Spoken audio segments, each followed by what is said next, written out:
The other extreme is advanced disguise that you would use for up close and personal for an extended period of time, where the person you were talking to would have no idea that you were not in true face.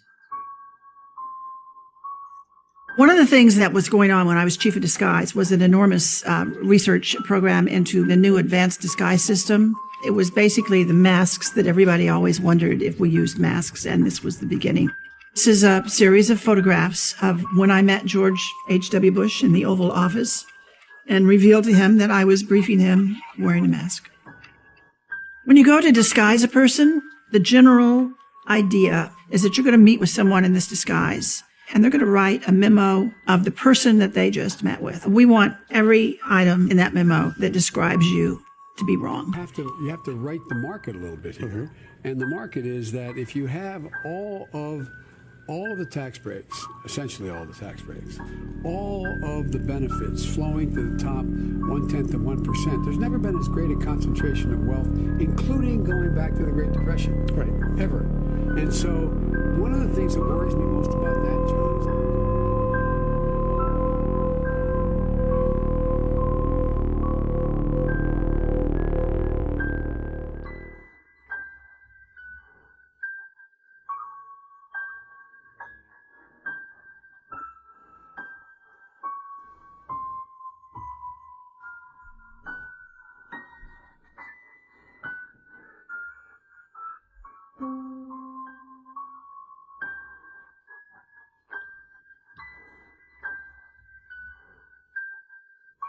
Mr. Novel's life is nothing short of amazing, with his involvement in some capacity of almost all elite government organizations.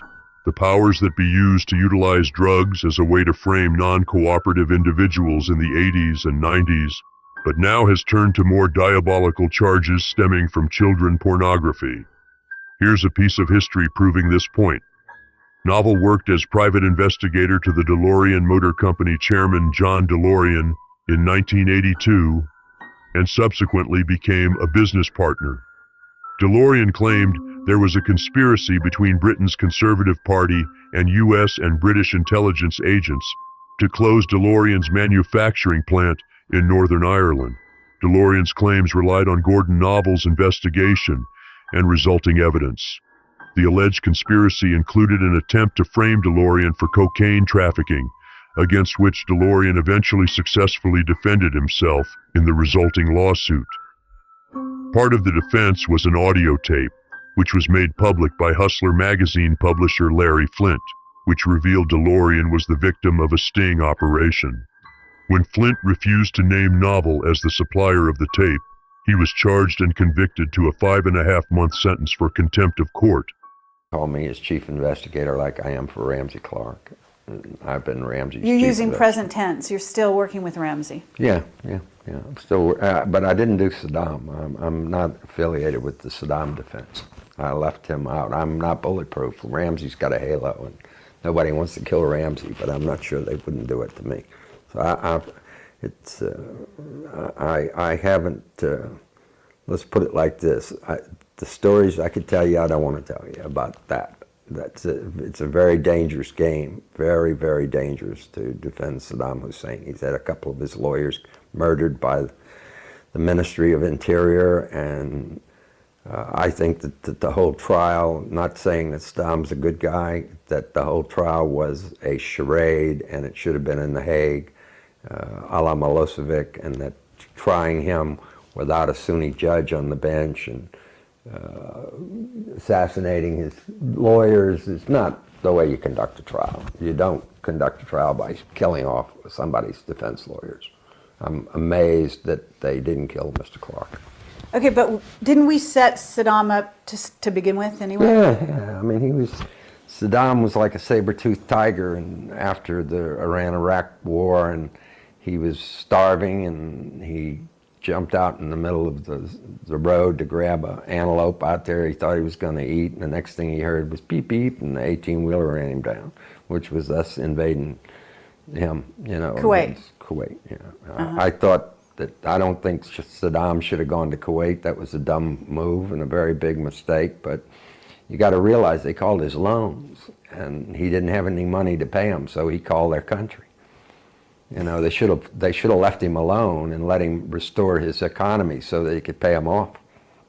What about the Stargates? You believe in that? I don't believe in Stargates. I'm not a fan of Stargates. I've heard that they exist from people who claim that, but in fact, we use it in the movie. The technology is a weapons delivery system of the first magnitude, because there's no way you can stop it. Bang, it opens up over your planet. You got a nuke going off.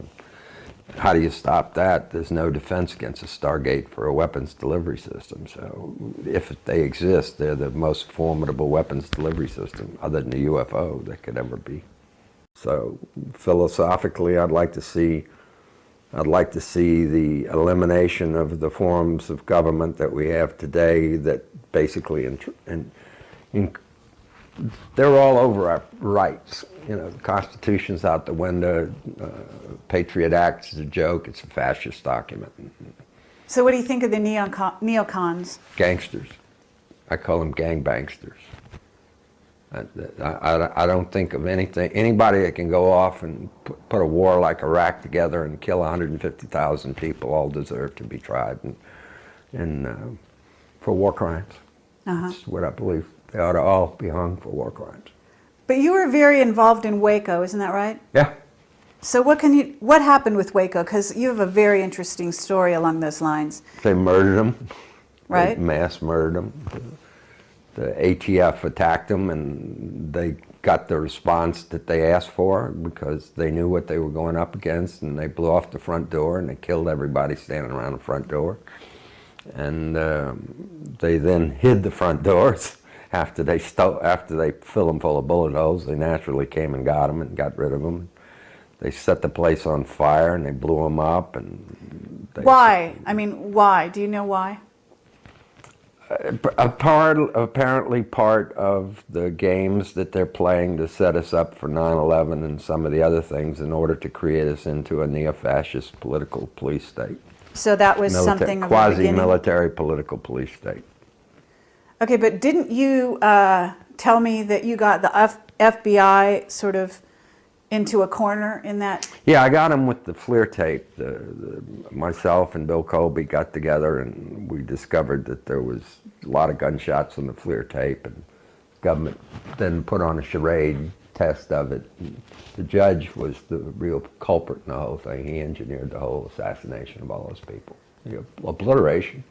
But Janet Reno had complete control, didn't she? She did, but she was just there when the truck went by or the bus went by, and she wasn't there when they did it, and she came in a little later and did it, and she covered it all up, and she doesn't like me a whole bunch, and I don't like her a bunch. So that's about the way I consider her a criminal, you know, a major league criminal.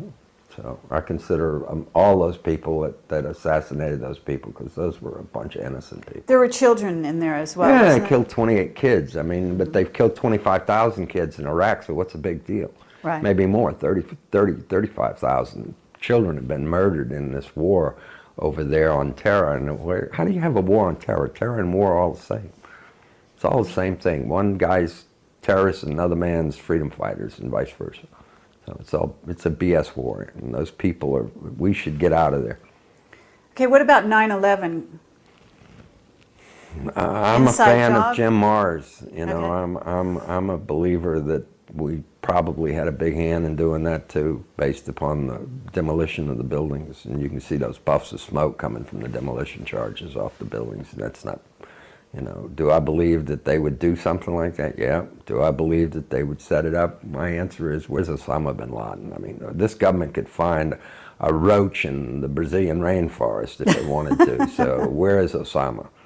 And I don't believe we're trying to catch him. I believe we have a deal with him and his family, the bin Laden family and the Bush family, like that. So do I believe that this is an honorable government? The answer is no.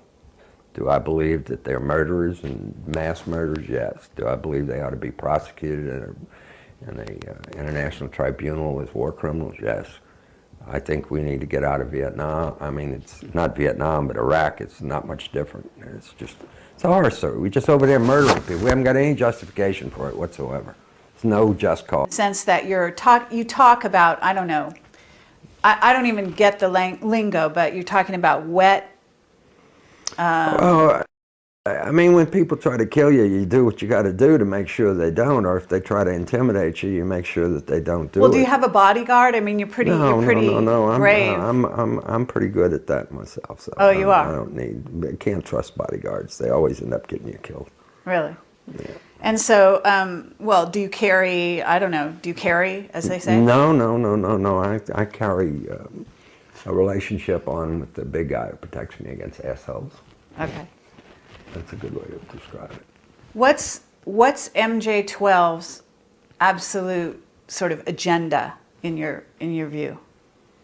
Because I gotta feel that you guys are at cross purposes to some degree. Yeah, we are at cross purposes, but it's because I want control of their technology, so I don't have to go through the R&D process on it, and we just want to deploy it in order to prevent global warming. Because if you get rid of oil, coal, and gas, and nuclear, you're going to get rid of all the pollution of the planet.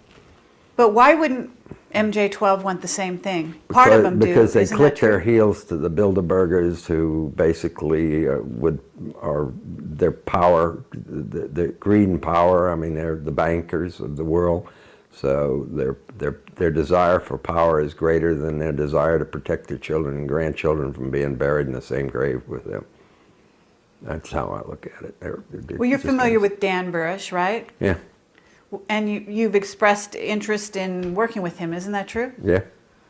So why? Because he's got wires. He's got what? He's got wires in the places where we'd like to have wires. Oh, meaning contacts? Yeah. Okay, well, what are you also interested in what he knows? As a scientist? Some of it's interesting, but I am into the idea of being able to make contact with extraterrestrials. I think it's an excellent idea that they could be helpful. They certainly have a knowledge of how to get past. They got past the trials and tribulations this planet's going through in their own society, and they evolve into what we believe to be somewhat of we don't call it utopian, we call it plutopian. Sort of a madhouse of ideas that are completely different from what we view as what we would call utopia. But the idea of getting rid of the cost of energy in our economy is really good, because that keeps 80 cents out of every dollar you spend, stays in your pocket. You get rich that quick. Everybody gets rich. Okay, when did you start working on this? Oh, probably in the early 70s. I got involved in really trying to run it to ground and doing an investigation in terms of trying to get our hands on the technology, and then we lucked into it one day. When you say we, who's we? Well, I have a group of folks that I call the Knights Temporal, that are the most prominent aerospace engineers and physicists in the world today, are all part of a team we call the RAM Group. We call ourselves the Knights Temporal. We took a page out of the idea of the Templars, who basically blackmailed the Pope to give them the fiefdoms over Europe that created the banking orders we have today. Since we believe the technology is rooted in time, we call ourselves the Knights Temporal. The alien technology, the UFO, is basically a flying time machine. That's what we believe, and that's all we know about it indicates that. Okay, so you believe in time travel, but you don't believe in wormholes. How is that possible? Well, because I don't need a worm travel if I can get across the universe fast enough. I mean, who wants a wormhole? I mean, a wormhole's an idea that nobody has been able to show me any physics whatsoever that can be happening. Maybe it can, I don't know, but it seems like it's going to take a lot of energy to keep that hole open. So do you have a degree in physics? No, I research it like I do all of my intelligence operations. Come on, are you a genius? I always will say that it's the most unpleasant thing in life is to have a 200 IQ in a 100 IQ world. So I don't know. I know that I am constantly offended by the ignorant bastards that live on this planet that I have to deal with all the time. And they're very dumb. So, and one of those ignorant bastards stole your girlfriend, is that right? Which one? Which one stole? I don't know. I'm asking you. What they did was they basically knew that I was working on paradox research for the university, one of the universities that we have involved in it, and that they knew that I was fooling around with something that was very psychologically dangerous. And they took the advantage to take some love letters and rewrite them like you would fake a tape and send them off to her, and she took umbrage, and I haven't been able to put it back. And you're looking maybe with your movie to rekindle the love of your life? Yeah, is that I right? mean, I give my right arm to do that, but I mean, you know, if she wants to, as I've told her, she's going to have to stand behind the Ashley Judges and the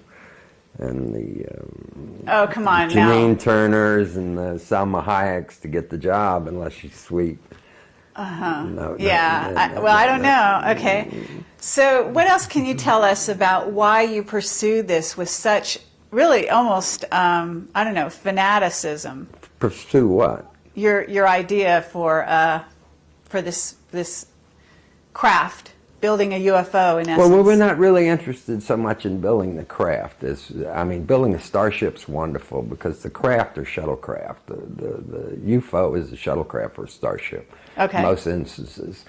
And not to say that they can't get across as quick, it's just a lot more dangerous when you don't have the support system. So what we believe is that the idea is to make power, make electrical power, be able to replace, be able to put what might look like a silo at a utility grid site where they have a relay station and just put that there and get a gigawatt out of it. And that, if you can mass produce those toys and get rid of the need to pump oil into these fuel reactors that we have out there that make power in cars and planes and boats and trains and everything else is unnecessary. You can get rid of all that. You don't have to fly it initially, but you definitely have to get rid of it. We don't need petrol-burning machines, and we don't need to waste a lot of time going through all of this evolution of hydrogen economy, because it takes a barrel of oil to make a barrel of hydrogen, and that's a charade. Okay, but what's going to happen if there are earth changes to your ideas? Well, we're in favor of being able to make changes to the earth changes quickly. We're in a race to try to get this technology developed before the earth is. I don't call it global warming, I call it global burning. I mean, it's getting hot. It's getting really hot. And I mean, when you see the... Well, isn't this the sun and the solar flares got something to do with that? I mean, some people say that, but I mean, it's obvious that from Vice President Gore's film, Unintended Consequences, or whatever he called it, we are heating up the upper atmosphere by pumping carbon dioxide out the tailpipes of our cars and out of our planes and out of our trains and out of our boats and out of our everything. So this is the time bomb that you think you're up against, is global warming. Yeah, I mean, I've heard the tales about the black planet coming through and Nibiru and all of that, and you know, show me, and I'm from Missouri, you got to show me a picture of it coming, and I'll buy it. But they tell me it's there, and I mean, I've heard stories about it, but I mean, for me, it's, you know, I think E.T. keeps us here. E.T. created us, and E.T.'s purpose is to keep this little laboratory called Earth going forward toward evolution so that we can grow up to become extraterrestrials and spread our seed out through the universe and basically spread life, which is the prime directive, not to go where no man's gone before. It's just to go and to take life out there, because there's probably more places to put life than there is people to put on it. There's a lot of planets. Okay. Well, that's actually a beautiful idea. Well, it's the best thing I can think of to do. I mean, I got enough time in my life to do it. And you think you're going to last? Do you think you're going to deliver this time? Well, you know, all you can do, and going up Everest is try. You know, I mean, it's just do you make it to the top or do you don't? I mean, it's not the accomplishment of getting to the top; it's the doing of trying to do the deed. Mm-hmm. You know, if you don't do the deed, at least you tried. You know, I can't say that you weren't serious type of human being. You know, we're gonna kind of backtrack a little bit, and we're gonna ask you about Watergate. Okay. Because now, if I understand, you wired the Oval Office? Yeah, I put an electronic electronics? countermeasure system to defeat people bugging the Oval Office. Okay. And Bugging that was conversations or recording any conversations in the room. right. They But could- were you involved? You were involved in also supposedly erasing all the tapes. Yeah. the tapes of Nixon's tapes, right? It was a good idea. It was a good idea. Yeah, I wish I'd have done it. Okay, but they weren't erased, and you've heard them then, Yeah. right? You've heard it. You must have heard all All of it. 4,004 tapes. Really. Yeah. And so, what can you tell us? What do you know? I think if I had knowing the level of intrigue that was going on and what Watergate was really all about was much of a cover-up of why we lost the war in Vietnam. It was they were about to have Senate hearings for. Is this on? Yeah. They were about to have Senate hearings about a postmortem on Watergate, and the powers that be elected to create Watergate to take our attention away from the postmortem, and the Senate and the House Intelligence Committees became so busy with Watergate that they couldn't do the postmortem on Vietnam, which I believe is the crime of crimes. It was a terrible crime. We were over there just to get money and take the money out the Golden Triangle for dope, take it out to Area 51. So you're saying that the money for dope went straight to Area 51? The whole Vietnam exercise and killing 55,000 Americans and about 2 million Vietnamese was for the purposes of operating the Golden Triangle's heroin operations in order to pump the money into Area 51 because they couldn't fund it except by going off balance sheet. And they did Vietnam, and then they did Afghanistan in the 80s, and then they did Colombia in the 90s with the cocaine and the crack cocaine crap, which is as evil gets. And so basically you're saying that our government is running the drugs? I'm saying that Majestic is no longer a part of the government of the United States, and it's been privatized and is run by the people who run the world. Okay, so you're alluding to the fact that Majestic is responsible for running the drugs. Is that what you're saying? Yeah, with the help of other agencies of the government, they moved a lot of that money. The FBI? Sort of, maybe, probably, Okay. probably. And not the CIA? I mean, everyone always says the CIA is involved in all that. Yeah, but I'm not going to throw rocks at them. They did what they did, but you know, they thought that they were doing the right thing. Mark felt when he told Bob Woodward that the whole reason for Watergate was all about covering up the Vietnamese operations of the drug sales and the Golden Triangle to supply the money to do the back engineering of the UFO, which cost billions upon billions upon billions, 100 billion plus. To back engineer the UFO? Yeah, the crash at Roswell and other places, crashes. So what do you know about the crash of Roswell? What you read, it's all out there. Did Nixon know? Probably. Probably? Probably. Are you saying probably because you know, or are you saying probably because you don't want to be probably on the record I don't want to saying, go you know? I don't go on record. I don't know that he knew for a fact, but I had information when I was at the White House that he was doing that. Okay. That he recognized that Watergate was an exercise that he didn't understand by intelligence operatives that were just a bit sharper than him, like McCord's putting the tape on the door twice to so that the guard would get them arrested and that kind of crap. It's just, yeah, it's beyond the pale. Anybody that if you find that somebody is taking the tape off the door that you're using so you can exit the place, and you go put it back, then all you're asking for is to get arrested. So McCord, in my opinion, set the president up. And Liddy was a pawn, and he was used miserably by the guys who gave him the gemstone graphics that were used to cause all of Watergate. Just what I know. Uh-huh. And can you tell me about didn't they develop the whole idea of the Manchurian Candidate during the Vietnam War? Well, Lawrence Harvey, the actor, probably might be able to tell you more about that than me, but the answer is that technology's probably been around a while. So, you know, the ability to get people who are psychos, who are, I think the word is, I'm trying to get the word, somnambulistic, where they're subject to being hypnotized in a second, and whatever you tell them to do, they'll do. So, you know. So, but this is MK Ultra we're talking about. Yeah, MK Ultra had a major league play in all of this. So, yeah, you know, who's running MK Ultra type of research now is anybody's guess. It isn't CIA anymore.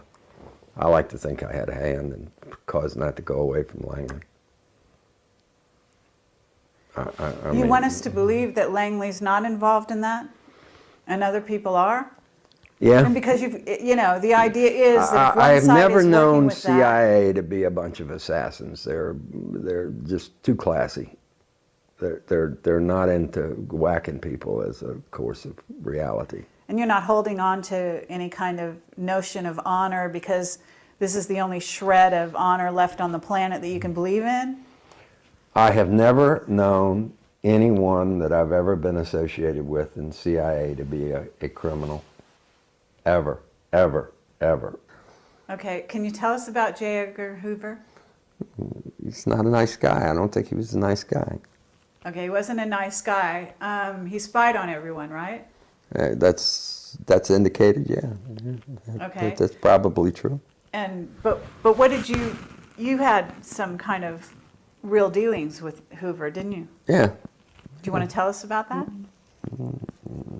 It's all that you're going to do is it's just going to piss off the FBI, and they're going to want to fight some more, and I don't want to fight with them. I mean, I like to think that I'm the guy who put the dress on him. He deserved to wear the dress, so let's leave it at that. Isn't Colby dead? Yes. How'd he die? He drowned in 3 feet of water. How do you do that? You get pushed, you get your head pushed under the water. I see. And you know who did the deed, so to speak? There was a lot of dying going on around the FLIR tape at Waco, and the guy who did the forensic work, he croaked at his desk, sitting at his desk, and just suddenly decided to die, and nobody ever gave me a decent pathology report on his autopsy. And Colby was right in the middle of it, and he was the one who helped me get it all out. So we thought it was going to sink the FBI. I mean, the CIA was very anti-FBI in that time frame, and they were in my corner. I mean, it's a well-known fact, they were really in my corner. So what we were doing was trying to prevent any more assaults on religion by the FBI. We were not, you know, leave the kids alone. Don't kill the kiddies. And that was, Mr. Clark is, in my opinion, a lot of people think he's the grand contrarian. He may well be, but and remember, I come from a Republican background, so when people talk to me about Ramsey, I tell them, look, he's got a halo.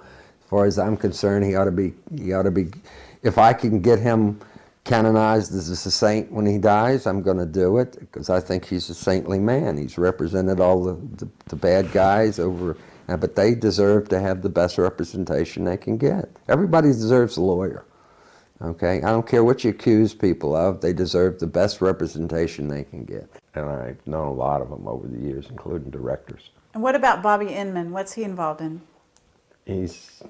He's reputedly MJ4, but whether he is or not, I don't know. He's a nice guy. He and I are friendly, so I don't say anything negative about Bob. I don't know anything negative. So isn't he pro-disclosure? Didn't we hear that? Well, we hear it, but, you know, it's one thing to hear it, and it's another thing to do it. You know, it's one thing to say it, it's another thing to do it. So. What about John Gannon? You know who he is? Yeah, but You think he's involved in Serpo? I don't know. I'm not a fan of Serpo. You know, I'm kind of negative toward beyond disclosure and that kind of stuff. Yeah. You're negative. What do you mean you're negative beyond disclosure? I think that the people who that there are a lot of people out there that supposedly are pro-disclosure are nothing but MJ12 disinformation ops. And they probably operate under the cover of the DIA, who I have great admiration for also. I've never known those guys to be really bad, other than to do the disinformation thing. They seem to have a heavy hand in the disinformation game these days. What about Benowitz? Did you know Benowitz? Yes, yeah. We met him, and we thought that somebody had spun his loop and put him into a condition where... Somebody. What about Rick Doty? Did he have a hand in that? He obviously had a hand in it. Did he do it? Was Benowitz already on the slippery slope of mental disorder? I don't know, but apparently if he was, they made sure they greased the slope a bunch more. So I always thought Benowitz was a terrible crime.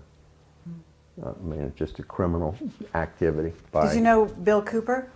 Yes. What did you think of him?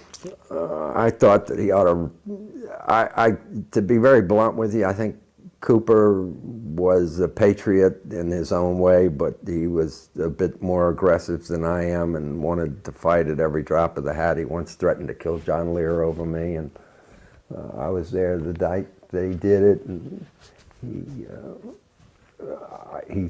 he thought that I was majestic, and that was just BS and the maximum. And so Cooper probably peed off the cops enough to get himself shot. So, you know. Well, he was heavily involved in outing Waco the way you were.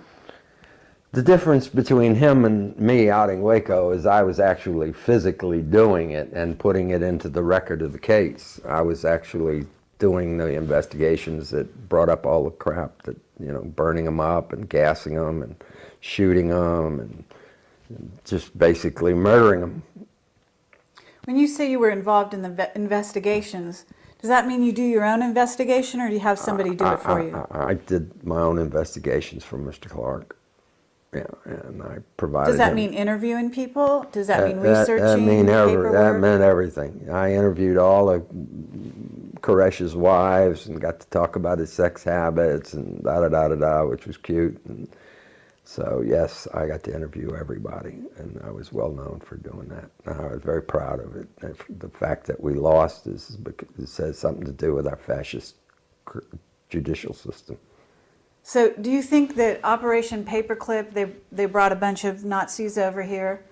I mean, tell me you're not using some of those Nazis in your group. Well, they're not part of my group. They're gone. They're mostly dead. I mean, all those Nazis from World War II, the scientists that were Beth and all those guys are all gone. Camelot, I mean, they're gone. There's just no, they don't. But they had a, they'd be 90, they'd be 105 years old. Okay, but they had a big hand in the development of the atomic bomb. Yeah. I'm a strong believer that Farrell wrote a good book when he wrote SS Brotherhood of the Bell recently. That's good. It's very good. So I believe the Nazis' influence is out there. We can see the neocon fascism in our government today is out there. So do I believe the Nazis are gone? No, I think they're still active, many of them, and they still believe the same evil crap they did then. So you've never met an ET. Have you been curious? I mean, you've got hands in every pot, it sounds to me. Yeah. Can't you get an introduction to an ET? Yeah, we're working on that. We're doing the best we can with the tools we got to do it with. But yes, Have you been to Area 51 underground? You've been Have to I Dulce? been inside Yeah. of it? Yeah. No. Dulce's, we did a thorough search for the underground area of Dulce, and I mean thorough, and it's bullshit. It's pure unadulterated BS. There's no underground base at Dulce. We wanted to get in. We just wanted to get in. And we bought into the disinformation long enough to get close enough, and we spent 4 or 5 days trekking the Archuleta Mesa and went all over the place and used seismometers and everything to try to find out if there were underground holes, and we didn't find any of that. Did you use any Native Americans to help you out? Yeah, we talked to all the Apaches out there, and it was just BS, just BS. It was a disinformation operation. And you wouldn't be pushing disinfo right now by telling me that. No, I'll bet you $1 billion that you can't find a hole in the side of Archuleta Mesa in which you can access an alien underground base there. I'll bet you $1 billion. I'd bet my life on it because I went over the place with a fine-tooth comb. Okay, what about underground LA? Well, I mean, anything's possible. I mean, they got tunnels. They got tunneling equipment that is nuclear powered. They can drill tunnels anywhere they want from anywhere. So you know. What about anything. under the Capitol?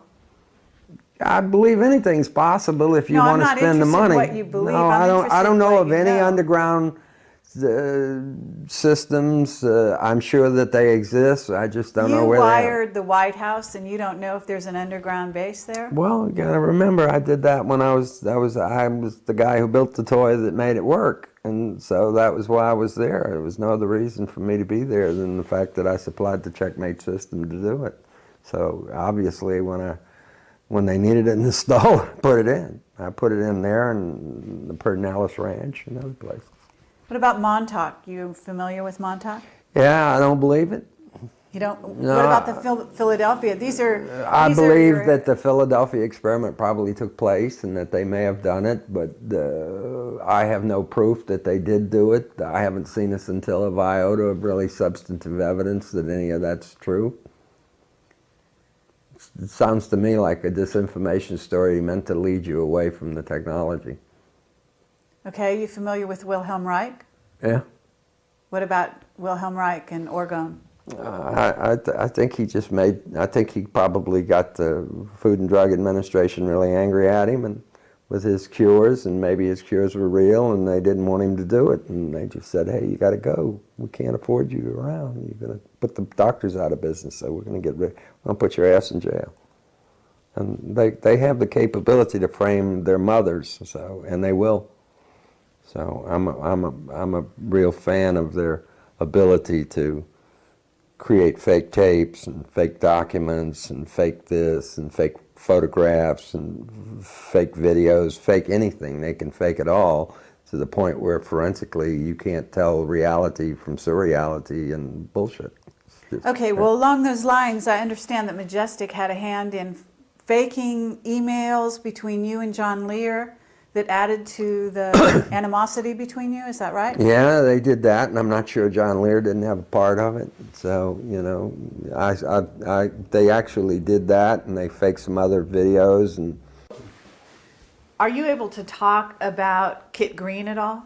no, I have nothing to say about Dr. Green. I believe he's the world's greatest neurobiologist, and one thing and another, and I think that... Is he called in on alien autopsies? Do you know that much? I've heard it, but I don't know what to believe. He hasn't ever said it to me. I know that he recently notified me that a bunch of his emails were being faked and that there was stuff that was being attributed to him that was obviously coming out of Majestic's gang, probably using NSA cutouts to do it.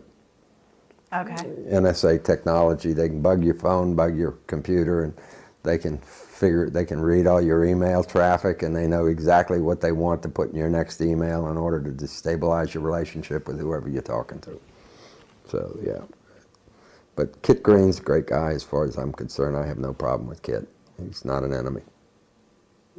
Contrary to public. I mean, So Jim Mars, he's a wonderful ufologist. He's a member of our he's a team. wonderful writer. He's a member of your He's the team. historical scribe for the RAM group, and he's hopefully my biographer. They tell me that he's going to do my biography, and that's as complimentary as I can get. Okay. You know, he's the world's greatest conspiracy theorist. So. Now, isn't it true you're working with Eric Julian a little bit nowadays? Yeah. So. He's written a book on, supposedly he had ET visitation. He went up and flew a craft. He knows how they work. Is he going to help you? Yeah, I'm going to help him. I'm Okay. helping him more than he's helping me right now. But the answer is, yeah, he's a very bright guy. He may be the Copernicus of the 21st century, but we got to find out that. That's left to, he and I have got to have a lot of dialogues about reality. So, but we're getting there because a lot of the stuff that he's talking about, we'd already found out about. Okay, what about Jack Serfati and Hal Puthoff? You working with these guys?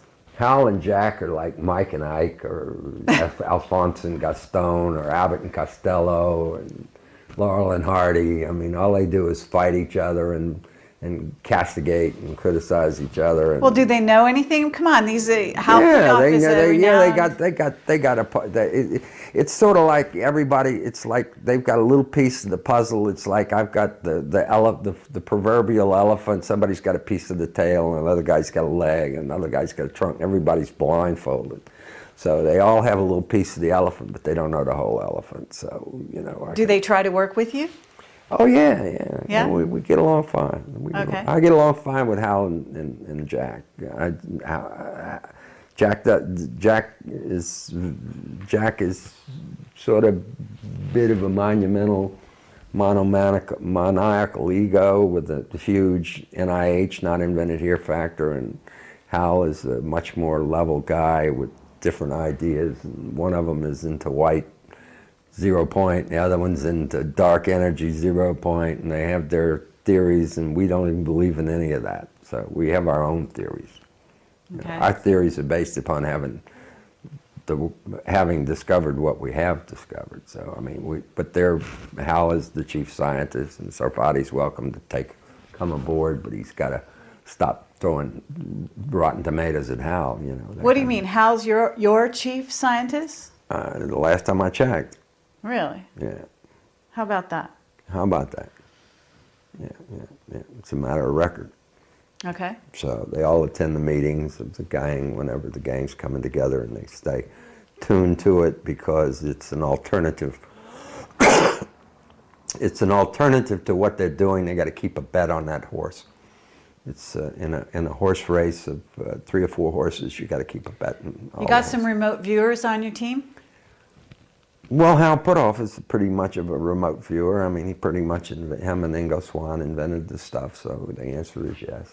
Are you saying Ingo's part of your team? No, I'm just saying that we've got remote viewers. We use remote viewers for Okay, so security you know you're going to be purposes. successful? I proctoscope the government every so often with remote viewers, yeah. Just like they proctoscope me, I proctoscope them. Okay, And but if I- are you going to be successful? I mean, are they telling you the future? I think the only reason I'm not dead at this point is that they know I win. They know from forward time scanning that me and we'll call it me and my coterie of patriots. We call ourselves the Earth Patriots in the film, and so we win. We win. You know, we can't lose because the planet must continue. God didn't develop and go through all of this and create this giant civilization and just to wipe it out because somebody didn't want to stop burning oil. You know. What is this about Starport that you're trying to tell us about? Well, you logically can't go forward toward the development of starship technology unless you're going to build starships. And where you're going to build starships is only one plant big enough on the planet to do that, and that's the Michoud facility where the Saturn S-1B and the Saturn V, those are the moon rockets, and the shuttle main tank are done because it's got the largest bay area, and that's where we believe they're going to be built. And it sits in the middle of a piece of property that we are working now with the governor of Louisiana to develop into a project called Starport, which is an air-sea rail truck container and spaceport for launching starships as freighters and as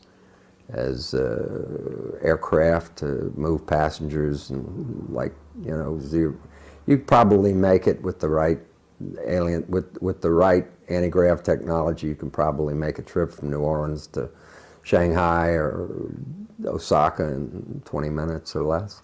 We see a completely different civilization coming, completely. An extremely revolutionary condition that is inevitable. It has to happen. What year do you think this is going to happen?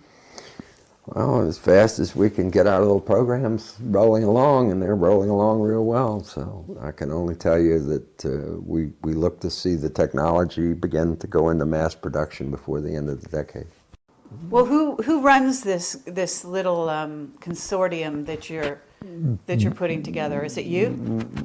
I'm sort of the director general of the project right now, but it doesn't mean that I want to stay there. I'm just doing the thing. We're trying to take a former minister of defense from another foreign country to have him take over the project and get me out of the loop of having to deal with the daily mundane problems of the daily development of the consortium. It's Can like you tell us Airbus. who that is? No. Oh. No, but we're there. I mean, we're dealing with them, and they know we're there, and they know what we have. And there are a lot of people that know that we borrowed, expropriated, pirated the technology from Majestic, and we're not giving it back. That's that elementary. And so we're developing it, and we're doing it in a way that overcomes the problems that they recognize. One of the big reasons that they don't want to do it is time paradox. Time paradox is a huge problem for them, because if you know the future, then how do you have markets? How do you have interest? How do you have taxes? How do you have government? How do you have free will? Yeah. Isn't that one of your issues? Yeah, well, I've been Nietzschean until I discovered this, and I'm now at the point where if somebody could give me a script and I could go out tomorrow and enjoy my life and just carry out my tomorrow diktat from we'll call it the time forward scan TV, that I could see what I got to do next month, I'd be fine. I'd just go live my life and follow the orders. God wrote the script, why not do it? He knows what he's doing. We're all a piece of him, and why not do it his way? I mean, his way may be a lot better than our way. Free will may not be all that big a deal. So, who cares? Come on, aren't you the biggest rebel of all time? But I'm not a rebel against the stuff that I believe is the reality we may have to live with. I mean, so what? So you mean you're a practical rebel? I'm a pragmatist. I'm a pragmatic rebel. If I see that this is the way it's got to be, and if I can facilitate making that happen and it makes the world a better place to live, then great. I mean, I'm anti that. Am I to understand that you've killed a man? No, never. Never? Never. Never, never, ever. Have you ever ordered a man to be killed? No. So you've got a lot of threats going back and forth, but no. Got a lot of threats, but there's the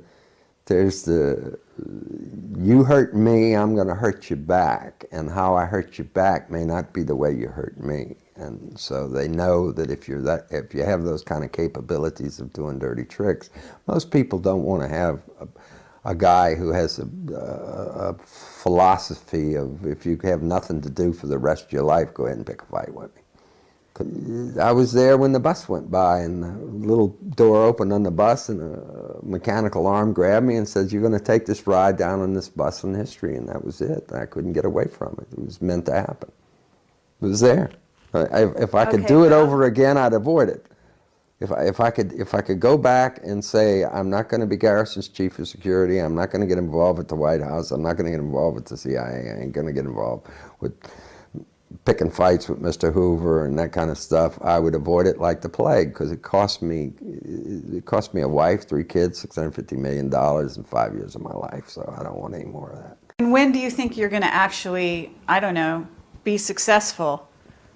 I mean, if we get the money for this movie, we are successful. We will be making a movie about what we're actually doing. It's basically a docudrama, hidden inside of a drama, wrapped inside of an enigma, and on, and a mystery. And so that's what we're doing. And have you gotten anybody in Hollywood interested? Oh yeah. Anyone we know? Yeah, Like, like all of them, the brass, the moguls, the titans. oh yeah? Yeah. So they take you seriously. They take me and my friends at Langley seriously, is a good way to put it. And they take our relationships and our evidence and all the rest of it. We've got it. This is all well documented. This is very well documented. So when do you start filming? I would hope that it might be the middle of next year sometime after we finish the scripts and get ourselves into production scripts as opposed to just fat treatments for directors and stuff like that. So the answer is as fast as we can go there. Okay. So we're making headway, and there isn't much that the Majestic gang of sick bastards can do about it, and they know what the consequences these days are going to be if we catch them playing in our backyard anymore. I mean, it doesn't. They can't send. It's COINTELPRO, counterintelligence proactive. Same crap that was done in the '60s against the peace movement is done now, except it's much more sophisticated and very strange and very psychological operations oriented. So they know what the price of dealing with this is going to be. It's going to be very expensive because we know exactly where to put our torpedoes. They're all exposed. We know who they are. Okay, but isn't it true that the government or the secret government already has crafts up there? Sure. I mean, in essence, they've got the technology. Yeah, but they've been didn't- dealing with ET but they for can't, 40 but see, years. but so what? I own the intellectual property.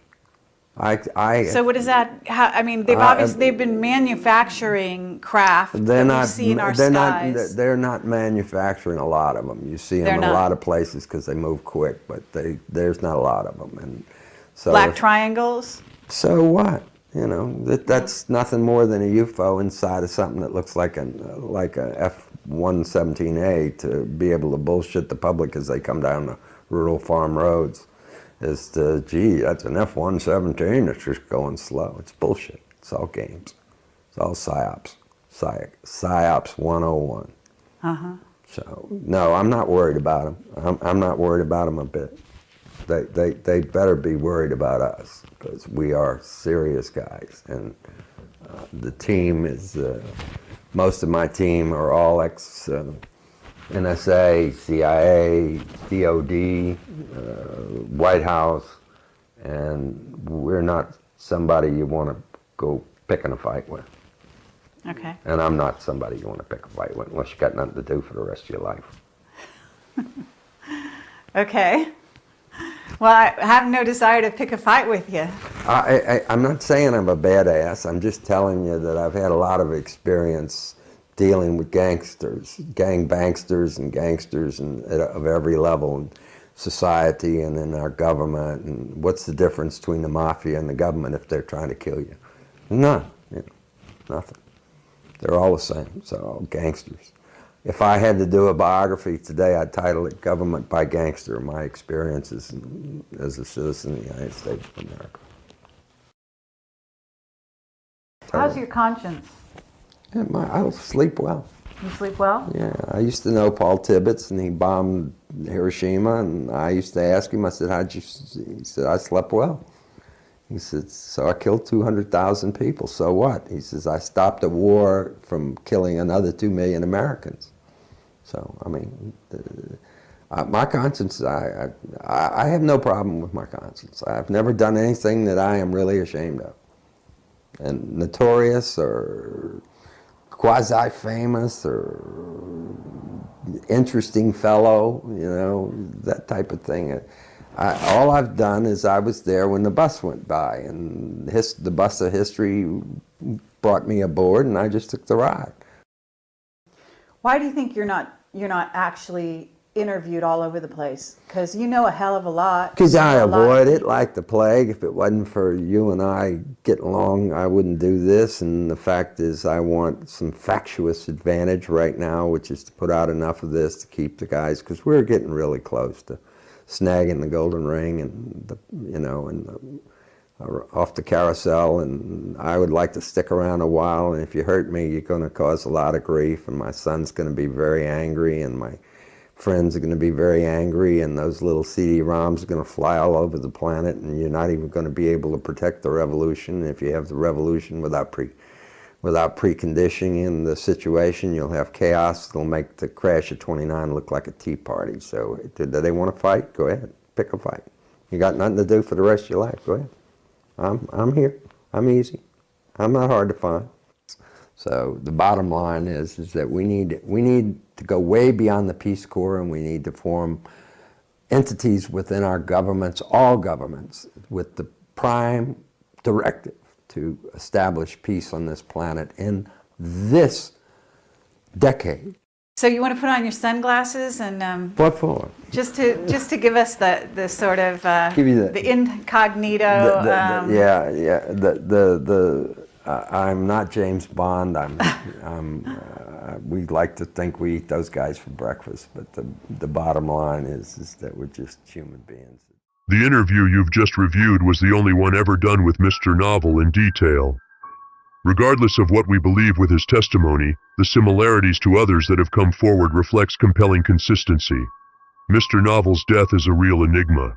Online references show different dates ranging from September 11th, 2012 to October 3rd, 2012. The cause of death is also a mystery, in that some sources say he died in his sleep while others say he died of pneumonia. I leave you now with NPC conference footage that reveals to you and I the unedited truth on disclosure dealing with the CIA on the UFO phenomena. You asked what would the potential changes be for society, would this be good? Let me briefly summarize and say, in 1975, a former CIA official, Victor Marchetti, wrote a best-selling book called The CIA and Cult of Intelligence. The CIA took him to the Supreme Court to attempt to block publication of that book. Ultimately, a redacted version of it was released. It was the first book in American history to be censored by the U.S. government.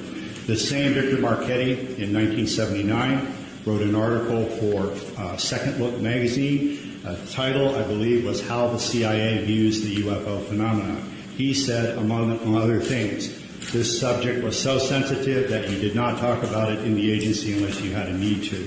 Nevertheless, there were rumors floating around at the highest levels of CIA about recovered crashed UFOs and the bodies of their crews. Thirdly, Victor Marchetti said, in his opinion, as an intelligence analyst with CIA for I think 11 years, he was of the opinion that no government on earth will voluntarily release this information because it would jeopardize the status quo, i.e. their power.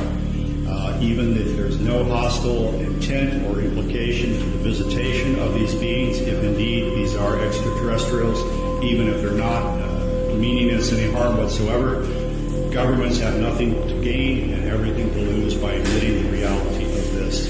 And Victor Marchetti's opinion is that this will probably come out, by some action on the part of the phenomenon itself, which will leave no doubt in anyone's mind. But don't expect Washington or Moscow or any other government to volunteer all the reality of all of this.